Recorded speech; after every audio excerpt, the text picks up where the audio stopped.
తాజాగా ఓ ఫంక్షన్ లో అనుపమ పరమేశ్వరన్ చేసిన కొన్ని కామెంట్స్ వైరల్ గా మారాయి. లేడీ ఓరియంటెడ్ సినిమాల గురించి అనుపమ మాట్లాడారు. లేడీ ఓరియంటెడ్ సినిమాలకు నిర్మాతలు, డిస్ట్రిబ్యూటర్లు, ఓటీటీ యాజమాన్యాలతో పాటు ప్రేక్షకులు కూడా చాలా దూరంగా ఉంటున్నారంటూ చెప్పుకొచ్చారు. ఇక తాను నటించిన పరదా సినిమా దాదాపు సంవత్సరం క్రితమే వర్క్ అంతా కంప్లీట్ అయిపోయింది. కానీ ఒక మంచి విడుదల తేదీ కోసం ఎదురు చూస్తూ పెద్ద సినిమాలు రావడంతో పోస్ట్ పోన్ చేసుకుంటూ రావాల్సి వచ్చింది అంటూ అనుపమ చెప్పుకొచ్చింది.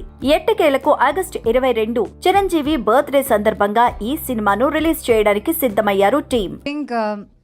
మనం పరదా గురించి లాస్ట్ జనవరిలో మాట్లాడాం కదా, లైక్ ఫర్ ది ఈవెంట్. దాని తర్వాత ఇప్పుడు ఆల్మోస్ట్ 6 months అయింది. చాలా టైం పట్టింది. ఏం చేయగలం, ఒక మంచి రిలీజ్ డేట్ దొరకాలి కదా.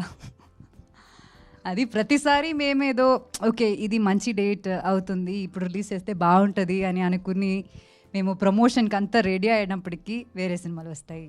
పెద్ద సినిమాలు వస్తే మాకు థియేటర్ దొరకాలి కదా, దొరకట్లేదు.